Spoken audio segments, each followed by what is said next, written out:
ახლა ვიმყოფები სტრასბურგში ზარას მაღაზიაში.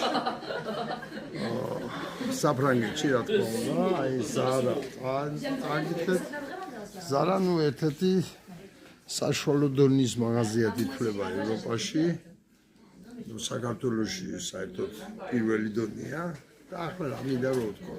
რა თქმა უნდა ზარა არის მთელ ევროპაში რა, არის ბელგიაში და მაგრამ ამყოფი ახლა როცა უსაქმურათა ვარ დროის გაყვანა რომ მინდა ვათვალიერებ თუ არა ისე ტროლები ποτέ ვაფიდულობ არაფერს. ჩუქნია საერთოდ ქართველებს ყველაფერს, თუ დამემაცვია ნაჩქარია ყველაფერი. ხო და მაგრამ დროის გასაყვანა შეძივა და რაც მითხრენ კიდევ ერთხელ დავწუნდი ამაში. საფრანგეთში ზარას მაღაზიაში ასაც იგივე ტანსაცმელი. აი მაგალითად ეს. ხო.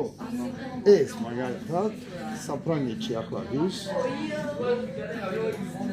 39 евро.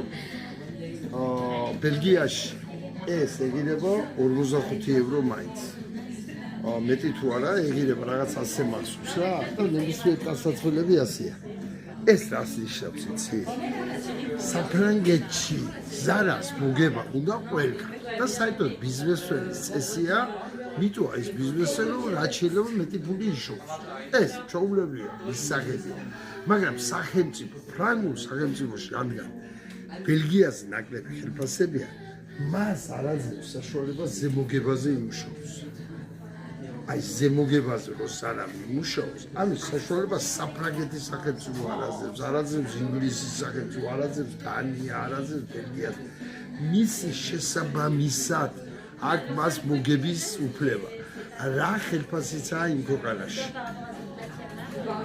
და ნუ ახლა ზარას, აგერ ეს 39 евро როდის ახლა აქ საფრანგეთში რომელსაც ხელფასი 2000-3000 ევროები აქვს და ასე შემდეგ.